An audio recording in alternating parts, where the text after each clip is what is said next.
Halo semuanya, selamat datang kembali di channel kita. Pernah nggak sih kalian kepikiran, gimana caranya nasi goreng yang kita makan tadi pagi bisa jadi tenaga buat kita beraktivitas seharian? Atau kenapa kita harus buang air besar? Nah, semua itu adalah kerja keras dari sebuah sistem super canggih di dalam tubuh kita, yaitu sistem pencernaan. Keren banget, kan?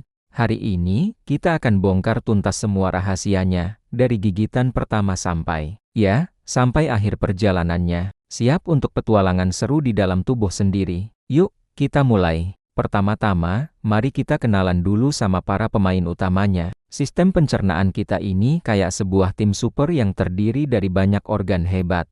Ada mulut, kerongkongan, lambung, usus halus, usus besar, dan dibantu juga oleh organ-organ penting seperti hati dan pankreas. Masing-masing punya tugas spesifik, tapi mereka semua bekerja sama dengan satu tujuan mulia, mengubah makanan yang kita makan menjadi energi dan nutrisi yang dibutuhkan oleh setiap sel di tubuh kita. Tanpa mereka, kita nggak akan punya tenaga buat lari, belajar, atau bahkan nonton video ini.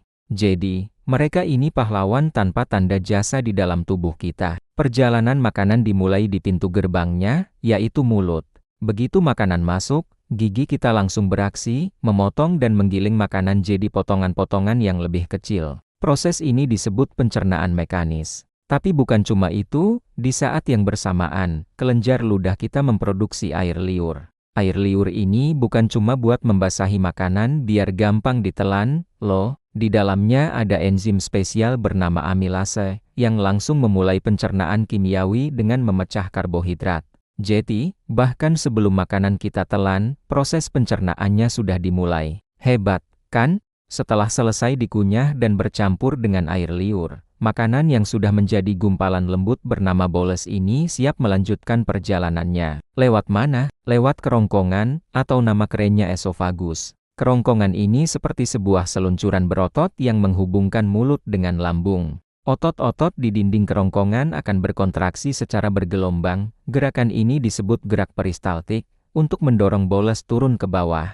Proses ini terjadi secara otomatis, loh. Makanya, kita tetap bisa menelan makanan meskipun dalam posisi terbalik. Tapi jangan dicoba di rumah, ya. Sekarang, boles kita sudah sampai di stasiun berikutnya, lambung. Anggap saja lambung ini seperti sebuah blender raksasa yang sangat kuat. Dinding lambung yang berotot akan mengaduk dan meremas makanan, mencampurnya dengan cairan super asam yang disebut getah lambung. Getah lambung ini isinya ada asam klorida yang bisa membunuh kuman-kuman jahat yang ikut masuk bersama makanan, dan juga ada enzim pepsin yang bertugas khusus untuk mulai memecah protein. Setelah diolah selama beberapa jam di sini, makanan yang tadinya padat akan berubah menjadi cairan kental seperti bubur, yang disebut kimus.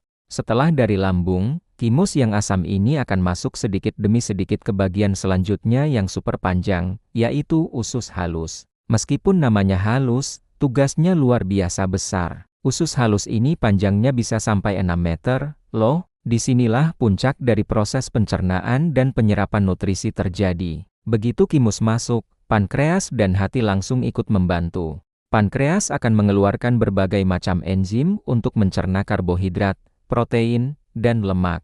Sementara itu, hati akan memproduksi empedu yang disimpan di kantung empedu. Tugasnya adalah untuk memecah lemak menjadi butiran-butiran kecil agar lebih mudah dicerna oleh enzim.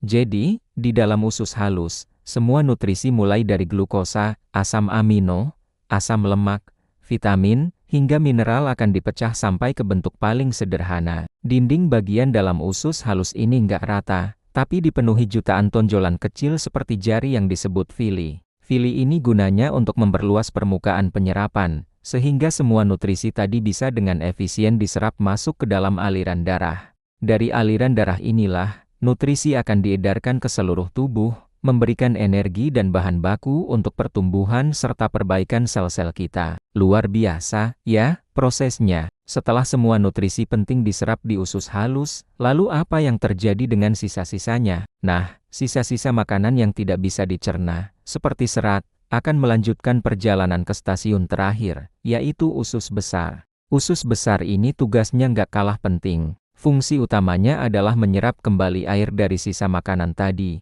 sehingga tubuh kita tidak kekurangan cairan. Selain itu, di usus besar ini juga tinggal miliaran bakteri baik yang membantu kita, loh. Mereka membantu memecah sisa-sisa makanan yang lebih sulit lagi dan bahkan memproduksi beberapa vitamin penting, seperti vitamin K. Proses di usus besar ini membuat sisa makanan yang tadinya cair menjadi semakin padat dan akhirnya terbentuklah apa yang kita kenal sebagai feses atau tinja. Feses ini kemudian akan disimpan sementara di bagian ujung usus besar yang disebut rektum. Ketika rektum sudah penuh, ia akan mengirim sinyal ke otak kita, yang memberitahu kalau sudah waktunya untuk ke toilet.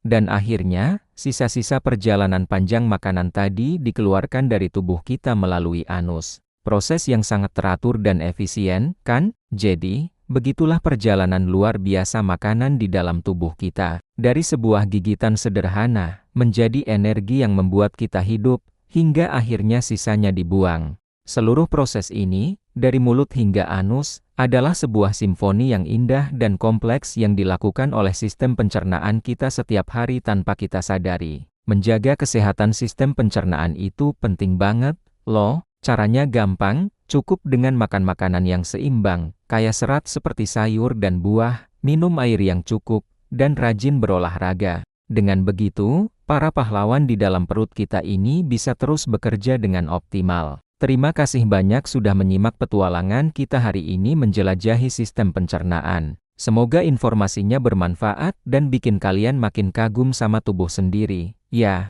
kalau kalian suka dengan video ini, jangan lupa untuk tekan tombol like, tinggalkan komentar di bawah, dan yang paling penting, subscribe channel ini dan nyalakan lonceng notifikasinya biar nggak ketinggalan video-video seru kita berikutnya. Sampai jumpa di video selanjutnya. Tetap sehat dan teruslah penasaran. Dah.